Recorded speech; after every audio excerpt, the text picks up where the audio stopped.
Hey, what's up guys? Welcome to MST.TV. This is Nishi here, bringing you all another Market Watch episode. Now, originally I was going to gear this video more towards cards that I thought you should pick up now because they were going to go up in price, but then when I checked, a bunch of the cards that I was going to talk about have actually already kind of gone up. So you guys can basically think of this Market Watch then as being a continuation of the one that you guys saw earlier this week. We are still breaking down some of the card price changes that we're seeing because of some of the really cool new cards and archetypes that were just revealed in the OCG. We had Battles of Legend fully spoiled last week and it's coming out just next week, so there's definitely a few cards that we should be keeping an eye on as a result of that. We're also going to be taking a look at a couple of cards that I think you guys should be picking up now as really solid investment opportunities, cards that in my opinion are going to go up in price both in the short term and in the long term. Let's get started. So first up, we have Brotherhood of the Fire Fist Eagle. I actually messaged my friend Justin about this card like the day after we had the new Tri-Brigade cards revealed. It was about $8 at the time, but I thought that for sure a card like this has a lot of potential in a new archetype that can make use of Beast Warrior monsters. Fire Fist Eagle actually did see some play before in Lunalight builds, since you could make it fairly easily and it allows you to summon Buffalo out of your graveyard for free. Now, I don't know exactly if or how we're going to see Buffalo and Eagle and the rest of the Fire Fist cards used in the future. Fire Fists do have a lot of really cool support cards, so it could definitely be some sort of hybrid deck with the Tri-Brigades, or it could just be like a mini engine like the way we saw it before. Now, either way, Fire Fist Eagle is an extra deck monster that you can go into, and if you can get Buffalo into the graveyard, it turns into a free additional extender, which is really awesome. The card is now all the way up at $15 a piece, so basically doubling up in price. We should remember that this card only has one printing, and it's from a side set that wasn't really heavily opened. As much as Fire Fists were kind of like hyped since the cards were TCG exclusives, the deck never really did anything and there weren't too many meta relevant cards in the set. I could definitely see this card hitting the $20 to $25 mark if the card is relevant and if the Tri-Brigade deck takes off in some way, but if not, it'll likely stay around the $10 to $15 mark. This card isn't a bad card to hold on to either if you are interested in the Tri-Brigades and are going to look into building the deck. However, we're going to have to wait a little bit longer to get the results from the OCG to see if this card and Tri-Brigades are really as good as they're hyped up to be. Next up is Dragoonity Divine Lance. So I didn't notice this before. Big shout out to Jade Hex who commented about it on the last video. This is actually now a $3 common card out of Secrets of Eternity. This card is very important in Dragoonities since when you equip it to your Dragoonity monster, you can use it to equip a Dragoonity tuner monster from your deck to the same card, which is probably going to be Phalanx, which then special summons itself onto your field. This card is also searchable with Romulus, which, believe it or not, can actually search cards other than Dragon Ravine, so that's pretty cool. With the new Dragoonity cards announced for the structure deck over in the OCG, I guess people are a bit hyped up for the strategy, and this is definitely an important card in the deck since it does get you that free extender and it is searchable quite consistently. Now, the big thing for me is that this is just a common card and it only has the one printing, not even a short print, right? So I would think that when we get the Dragoonity structure deck over here, it's pretty likely to have Divine Lance in it as well, and that would absolutely tank this card's value, or at the very least stop it from increasing in price any further. Hopefully you haven't paid too much for this card yet. Most likely you are going to be trying to dig this card out of your common bulk from like a few years ago just to find it. Since it probably cost you nothing, I would recommend holding on to those 1 or 2 copies for yourself just in case the card isn't reprinted and then you still have the card available to play with, and then just offload as many extra copies as you can. Alright, so now we are on to a card that I personally think absolutely everyone should own at least one copy of. It is Predaplant Verte Anaconda. I actually have like 12 copies of this myself. Like, honestly, if you don't own this card at the moment, I think you're pretty crazy. We basically all know that this card is going to be extremely meta relevant once Red Eyes Dragoon comes out in the 2020 Megatins next month. So there is no doubt in my mind that this card is going to be seeing play in a lot of different decks as a way to easily bring out Dragoon. The card doesn't see much play right now, of course, mostly just in like Cyber Dragons or Thunder Dragons if you're playing that, or I guess you could technically play it if you really want to see instant fusion that badly. But I think that what people are thinking is that technically what we could see, right, is that something could happen that would hurt the price or the relevance of Anaconda. Like we could see Anaconda randomly be reprinted, or we could see Red Eyes Fusion get banned out of nowhere on the September ban list. I don't know, to me, that's kind of a ridiculous idea, right? Like, yeah, technically it could happen, but Dragoon is one of the biggest chase cards, not just of the 2020 Megatins, but of the entire year. So there is no way that they would hit it just right out the gate like that. We did see the OCG meta shaped largely around Dragoon for quite a while, right? And since Verte is basically tied to it at the hip, I would expect both cards to be extremely relevant in the TCG once they are both available. It is a bit harder to guess exactly where the price is going to go without real life events, right? Since that limits how many people are going to demand the physical card, but I would expect Verte to hit at least the $30 mark. And if we do get some indication that events are going to start back up again, I could definitely see it hitting 40 to 50. Even if you don't buy and sell cards, right? So you're not expecting to try and flip it, I would definitely grab the 1 or 2 copies now for your own use, because if you don't, you will definitely be paying a lot more for it down the road. So the next card here is Herald of Perfection. I'm not gonna lie, I kind of got baited by this card. I don't know if everyone fell for like a similar thing as me, or if people are just reading things differently. I own maybe like 9 Ulti First Ed copies of Herald of Perfection, and I got really excited when I first saw the Draytron archetype and I heard that it was a ritual based deck, because I actually thought that all the main deck monsters were fairies before I found out about like the whole cyber emergency being used to search the cards or anything like that. I guess a bunch of other people thought so too, or at the very least they thought that Draytron cards would be good support for Herald decks. Now personally, I don't really see it.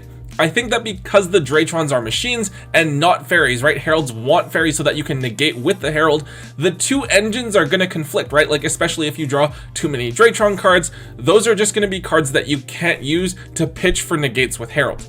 Now, apparently, people are going to try this out anyways, since we have seen some bumps up in the prices of Herald of Perfection, specifically for the higher rarities. So for Ultimate Rares, you are looking at $50 a piece for first editions and $37 a piece for unlimiteds, which is pretty crazy. And then even for the Ghost Gold Rares, you are looking at $25 a piece. So yeah, unfortunately, this doesn't sound like a great price jump to me. I don't think that Herald is any more viable with the new Draytron support than it was before. So for me, I am probably going to be moving my extra copies, since I still want to keep a set for myself, but at this price, it's just way too tempting to offload them. One other card here that is actually related to the Tri-Brigades that we talked about before, that is getting a little bit of attention now, is Cock-a-Doodle-Doo. I'm actually fairly surprised that this card hasn't gotten more attention already after reading over the card, as it's basically just a tuner that can special summon itself onto the board for free. However, this card is a level 5 Winged Beast Wind monster, though it can change its level based on the state of the field when it's summoned. So if the Tri-Brigades attempt to do any sort of synchro shenanigans, this might be something that sees play, or alternatively, the Tri-Brigades lock you into summoning Beasts, Beast Warriors, or Winged Beasts only for the rest of the turn after you use their effects. So theoretically, you could do a Needle Fiber combo and then go into more of your Tri-Brigade plays as well. Anyways, this card does have a few holo printings and a common printing, right? So it's nothing to freak out about. It should be pretty accessible. I just thought it's interesting that this card of all things is getting attention. The ultra rares are only $2 to $3 at the moment, but if you can grab them for 50 cents or $1 or something like that in the meantime, I do think they are worth picking up and holding on to, because as far as like free tuner extenders go, it definitely has a lot of potential to be meta relevant in the future. So with number S0 Utopic Zexal, we've talked about this card in the past, but despite the Numeron cards coming out just next week, I feel like this card isn't as hyped up in terms of price as I thought it would be, which has really caught me off guard. Now obviously Utopic Zexal is going to be a very meta relevant card once the Numeron gate cards come out in Battles of Legend Armageddon, since you can use Numeron Network to summon out multiple rank 1 Xyz monsters, and then you overlay all of them into Zexal, and you stop your opponent from activating any cards or effects for their next turn, even more if it stays on the board, which is absolutely insane. Now, Numerons are a top tier engine over in the OCG. They are seeing success as a pure deck, as well as when combined with something like Eldritch, and Utopic Zexal is obviously a very significant portion of the reason for that success. It is a surprise to me then that you can still get Shonen Jump ultra rare Utopic Zexals for only around $13 a piece.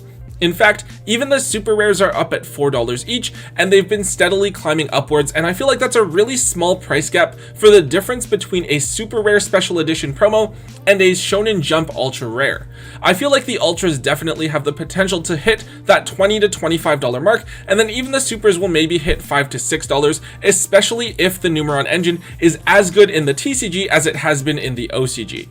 I would definitely grab this card sooner rather than later, since it will definitely see a jump up in price if the viability of the engine is validated by success here in the TCG via online events. We do, however, have to be very careful of this card potentially being banned by the upcoming ban list in September or reprinted within the next several months, given that we have multiple reprint sets coming up, since it is an extremely powerful card and can win games all on its own while preventing your opponent from being able to play the game at all. So I would definitely be careful of picking up too many copies of this card or holding on to them for too long.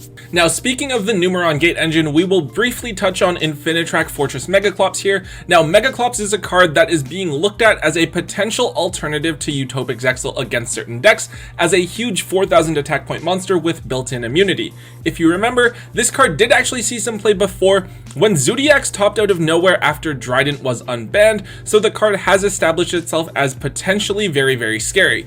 Speaking of Zodiacs, I know that a lot of people are also looking at Zodiac Tri-Brigade as a potentially interesting deck. So if the Zodiac component of that is going to be running Megaclops, that is another potential catalyst to drive this card's price up. Megaclops was down at around the $4 to $5 mark just a couple of weeks ago, but it is now up at $8 a piece, which isn't too bad. However, if you've paid attention to my other Market Watch videos, you'll know that I think that cards like Megaclops have a very decent chance of being reprinted in the 2020 Megatons, as it was from one of those side sets that kind of falls within that range. So I would definitely look into offloading any extra copies of this card that you have, just in case.